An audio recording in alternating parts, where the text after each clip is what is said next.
So we move on to SmackDown. It was a very strange one this week, Al. I don't know how you felt about it, but it's something really, really strange and surreal about them coming out to no audience at all. It was proper weird. I think it's just so surreal to see, because obviously you see Sasha and Bailey coming down, and they're still kind of playing up to the audience and doing the thing, and obviously they can't not do that just because there's no audience there, because they've still got gimmicks and characters to portray and stuff. But it's just odd to see them doing that to nobody. It was just weird. Yeah, I mean, I imagine because it sort of makes me think: is this what the performance center's like, where they have to pretend there's an audience there? Is it almost like practice for them? But yeah, it's something really eerie about it, I must admit. And obviously, they can't avoid the situation. They've done the right thing as far as the coronavirus situation is. But yeah, I mean, they've come out and done their promo. Weirdly, they went over to commentary, started giving abuse to. I'll make a mention that Triple H was on commentary with Michael Cole this week, again due to staffing issues and the like.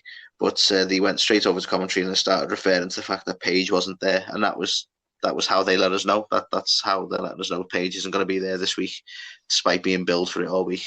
And apparently citing travel issues. Again, I don't know if that's related to the coronavirus or just that she couldn't get a flight out. I don't know. I mean, there's a lot of travel concerns at the moment, so I imagine it is corona related. But yeah, so they addressed that, and then we had Alexa and Nikki Cross come out. They mentioned the fact that they've had some strange tweets from the Kabuki Warriors, but no confirmation of a match yet, and then basically just said, so we're going to kick your ass instead. And then they proceed to a match. Now, we touched on this earlier about the Kabuki Warriors and how I find them sort of fascinating.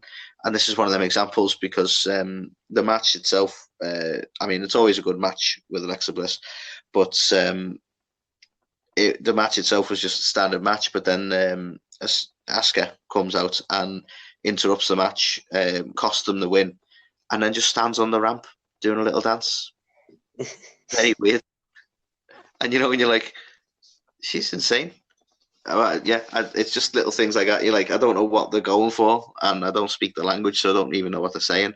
But part of me is a bit mesmerised by it all as well.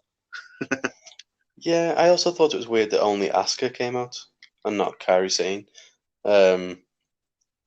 See, I don't know. I might have been giving them a bit of a pass this week, but any time I didn't see someone, I was thinking to myself, right, well, they probably couldn't make it to California then. Yeah. Maybe it's just mad to only have one half of the tag team there come out, but yeah, I wonder what the actual plan was if Paige did manage to show up, because they were basically saying, can Paige get through to Bailey or something, weren't they? That's how it was billed. So I don't know what the plan was. Yeah, I mean, Paige was as obviously she was due to be here this week. She's put a note on that she's apparently due to be on the next one. But again, you can never predict what the issues could be travel wise or the situation with the coronavirus in terms of people isolating and the like. But hopefully she is there next week and they get to continue with this booking going forward. But a lot of people are really hoping that Paige is going to make an in-ring return. I don't know whether that may be a bit pie in the sky at this point, but you never know. Yeah, I think it might just be wishful thinking that, because I don't see any kind of signs of that being the case, or any kind of murmurs or rumblings. I think it's just more, well, Edge has come back now, so that means Paige can probably come back too. Daniel Bryan came back, so it's only Paige now. I think that's definitely fueled it. I think the fact that we've seen Sheamus and Edge come back from very similar injuries, and we've also seen Daniel Bryan come back from all the concussion issues, and that it does fuel a lot of people's hope. But I don't know. It doesn't feel the same. Like when Daniel Bryan came back, you knew he was coming back. In a sense, like they built it up for a while. It'd be a bit strange if she just suddenly came back. Be surprising and it'd be fun, but I don't know. Like you say, it's probably just a bit wishful thinking that, really. Yeah. So, I mean, if she does, obviously it'd be great. It'd be a great success story, and I'd love to see her back. But if that isn't the case, then God knows what she's coming out to do or say to Bailey. Do you know what I mean? So be interested to see what happens this week. But yeah, I think considering they've had to pivot and change plans from whatever they were planning from that angle, I think it turned out quite well. They've set up the Alexa and Nikki versus the Who's It. So yeah. No, it's and it'll be a good. I think we've mentioned a couple of times on the podcast that we want. Well, say we. Sorry, I'm speaking for you there, Carl. But it'd be good to see the belts back on Alexa Bliss and Nikki Cross. I think that'd be a good way to go if the Kabuki Warriors are going to drop the titles. I think they'd be the best shout for it. So I like to see that match. I do think it'd be a shame because I can already feel it now that match is going to be a pre-show match on Mania. But it's better than no match at all. Yeah, I think it is going to be a shame, but I can't see any other place for it. It doesn't. To be fair, logically, it shouldn't be any higher, but it's a bit of a shame as well, isn't it? So, just a little mention before any other matches. I found it that Triple H had his go on commentary, and it just gave me a bit of a chuckle because it shows you that he has got more awareness than Vince, at least, because he made reference to the fact that he's not very good on commentary, and then said basically that well, a lot of people don't think you are either, Michael, and that made me laugh.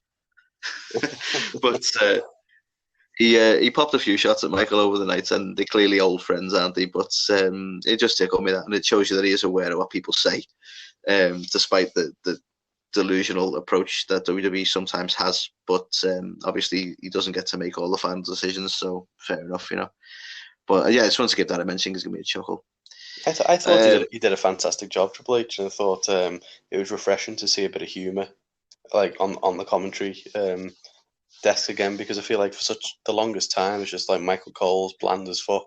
Like they haven't really got Jerry the King anymore, and arguably he wasn't even that funny anyway. But like my kind of favourite era of wrestling had Bobby the Brain and Gorilla Monsoon, and those guys on commentary were just fantastic, and it was witty and it was funny. I totally agree with you. That's the commentary has been lacking something especially over the last few years. For me, again, I remember the sort of dream team of the Attitude Era onwards was the Jerry the King and Jim Ross, and I thought they worked really well. I think they included Taz at one point, and then it all got split up when they done the brand split and the like. But certainly, I don't know. There's just something missing now, isn't there? And it doesn't help when you have somebody like Michael Cole, who I don't want to be too unfair to him, but there's regular. He regularly gets moves wrong. He regularly gets wrestlers' names wrong. And he often tries to push whatever little agenda WWE have got, like when he's making comments about how we all should love certain people and so on.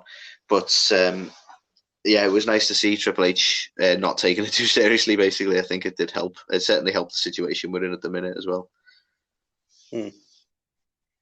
So then we obviously had this interview with Roman. Now, that didn't help. Not a fan of Roman. So he's basically saying, why shouldn't I be in the main event? I work harder than anyone out here. And it's like, see, this is the problem I have, and this is what I was slightly moaning about before. You shouldn't be in the main event because you haven't earned it. And he tries to address that by going, well, I have earned it. I'm here week in, week out. It's like, yeah, like every fucker else. You're trying to point out the fact that the likes of Goldberg and Brock are part-timers, but a lot of other people aren't. And it's not a reason to have a title shot. Like, it really does smack of just awful booking when on the SmackDown side of it, Roman's gone, I want a title shot, and gets one. And on the Raw side of it, Drew McIntyre's had to beat 30 other men to get his. Well, yeah, exactly. Literally all Roman's done is he came out and went, I'll fight you. And then, like, okay. And he's trying to say there in an interview about, like, oh, yeah, people, I've had critics my whole life and all this. And it's like, yeah, but we're not criticising you, Roman. This is the issue I've got. We're not criticising you. We're criticising the fucking poor booking. You just happen to be the person being booked. They treat it like we have an issue with Roman and that he's, like, pushing himself into the main event. So you don't have the ability to push yourself into the main event. They're pushing you into it. with terrible fucking booking. And do you know what pisses me off as well? I'm sure they mentioned at some point on this that on next week's one there's going to be like a contract signing, is it? With Roman and Goldberg to make it official. Yeah. It's like, what? So it's not even official yet. So why the fuck are you promoting it every week? If they haven't signed a contract, how can you be promoting it as fucking a match? Yeah. So anything could happen then. But it's the thing. And then Michael Cole obviously references that it's being billed as spear versus spear, which is just fucking awful. I can't believe they've gone all in on that. Like, I said it joking, like, oh yeah, they're probably going to go into like, oh, spear versus spear. That's exactly what they've done, and they're not even like a little bit like it's billed as that, and it's like, for fuck's sake. This is worrying, really, that like you're actually billing it as the moves more memorable than the wrestler. Like we might forget it's not like Titan versus Titan or Roman versus Goldberg would even be a better billing, but no, we'll call it spear versus spear because people will know what that is. It's shit. It's just I don't like the concept of it. Plus, it also makes you think that we're going to just see an ungodly amount of spears, which. Well, let's be honest. It's unlikely he's going to be able to fucking lift Roman up for a jackhammer. You know, he nearly fucking died when he did it to the Fiend. So, we beg for spear versus spear, please. I want to lift another man. I'm not a fan. And then at some point in the interview, he refers to the fact that he's been groomed his whole life. That was a bit worrying. I assume by Vince. If you need to talk to someone about that, Roman, the people who can help there. Sorry about that. Guy. Yeah. But I don't know. He just come across as a bit entitled and something that almost a heel would be like, well, why shouldn't I get a title shot? And it's like, well, why should you? Let's talk about the fact that you want to get behind the fans and so on. And don't be wrong, there was some good bits in it. He's talking about like what he's overcome and stuff, and I could get behind that bits. And he's from a wrestling family, but then when he comes out with all that kind of shit, it's like, I don't know who's writing your scripts for you, because God knows you don't make your own words up. But yeah, need to sack your writers, mate. So we had that. That was fun. Then we move on to a match. It was Cesaro versus Daniel Bryan, and they seem to be. I don't know what they're going for with this, as to whether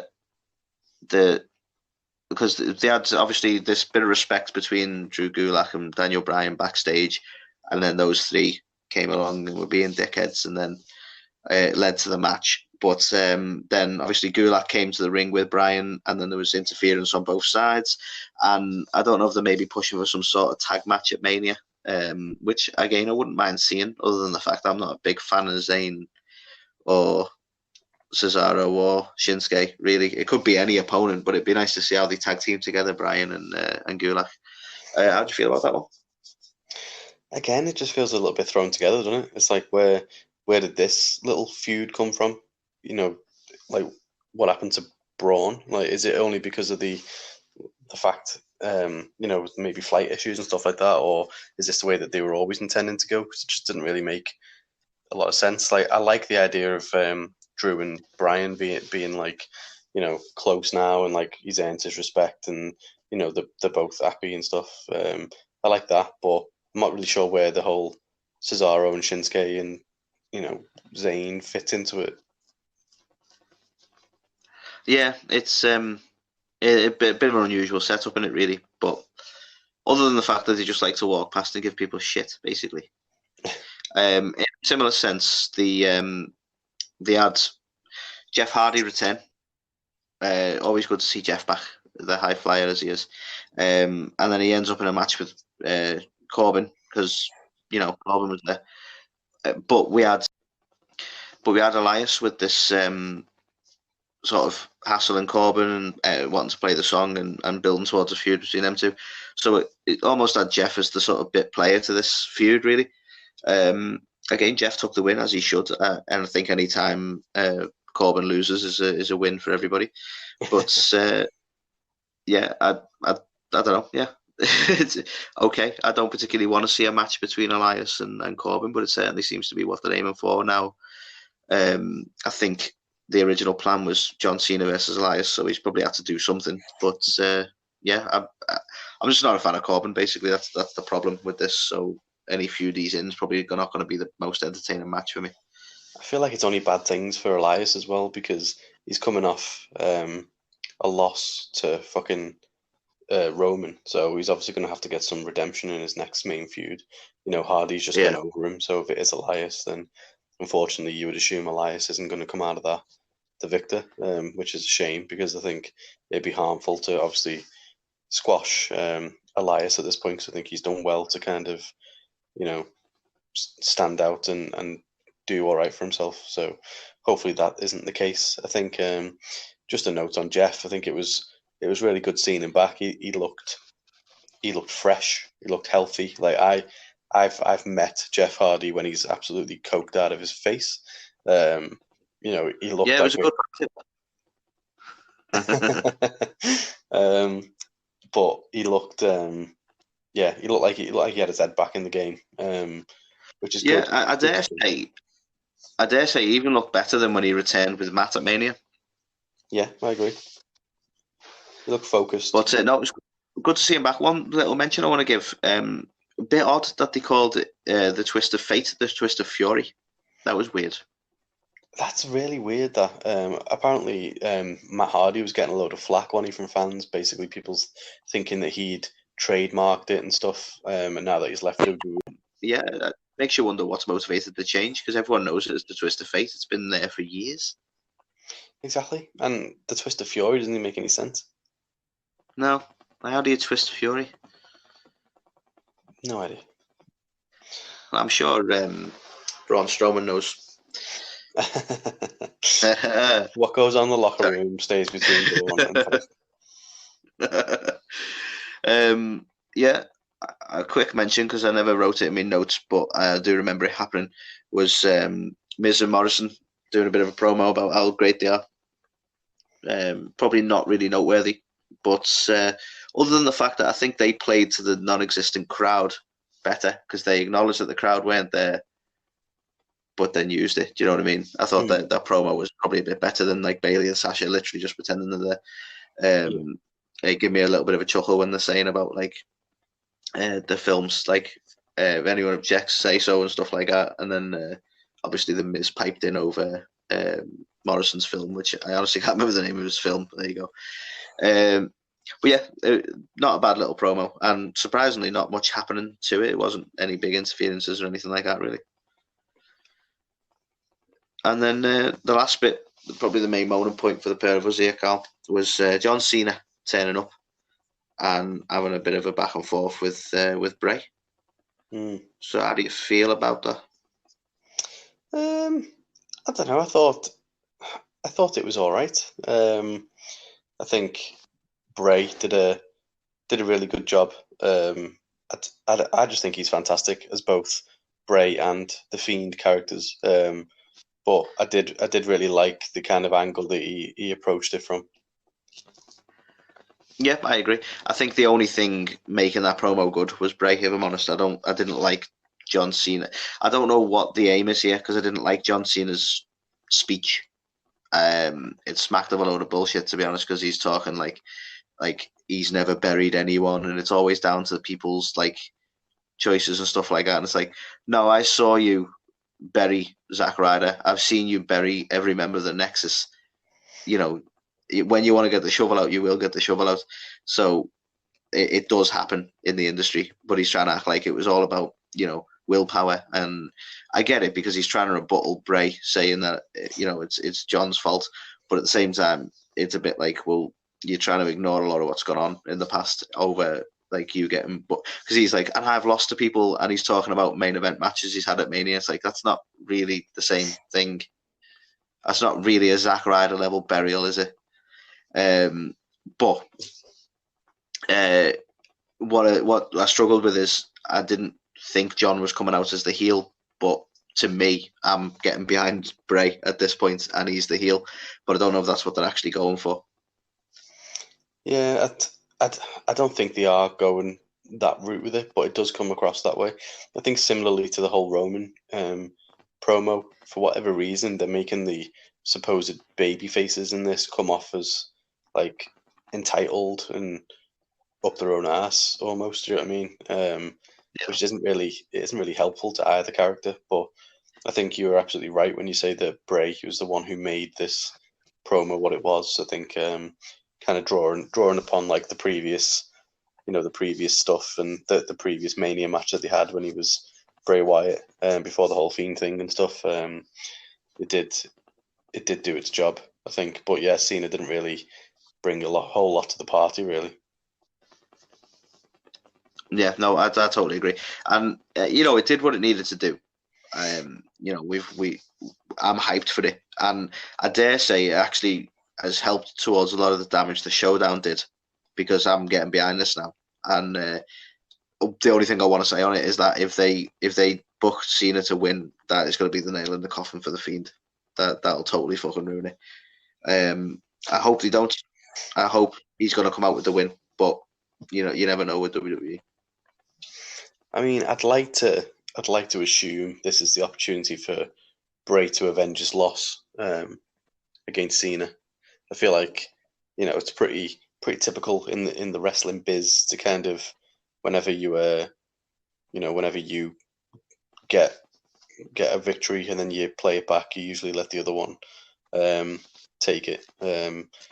So fingers crossed that's what they do. But I think if they do go down the route of Cena beating him, then you're absolutely right. I think the Fiend is fucked. Like, to lose to Goldberg and then to lose to Cena after being indestructible for so long, then the whole mystique is gone, isn't it?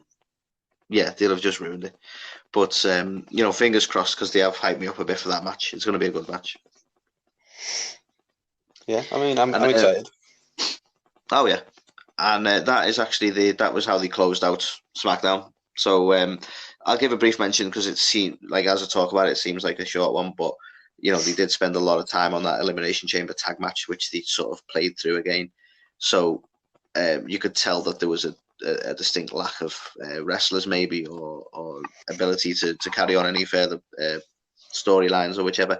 And I don't want to discredit them for that, because they were in a difficult spot. So in terms of my rating, I'm going to give them 3, because for what they pulled together with everything that's happened, I think it was a good show.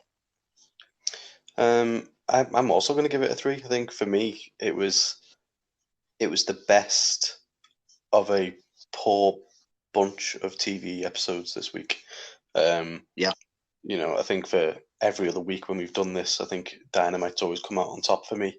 There's even been, probably more frequently Raw, doing a better job, but I feel like SmackDown itself, considering all the challenges they had and everything, I feel like it was still a better, more complete show. I feel like more things progressed, and it wasn't just more of the same shit. So yeah, I think a 3. Brill. So there we are, agreed. So that is This Week in Wrestling. This is a clip from our weekly podcast, A2theK WrestleTalk. The full show can be found on Spotify, Apple, Google, and pretty much anywhere else that you find your podcasts. Thanks again for listening, and we hope you enjoy.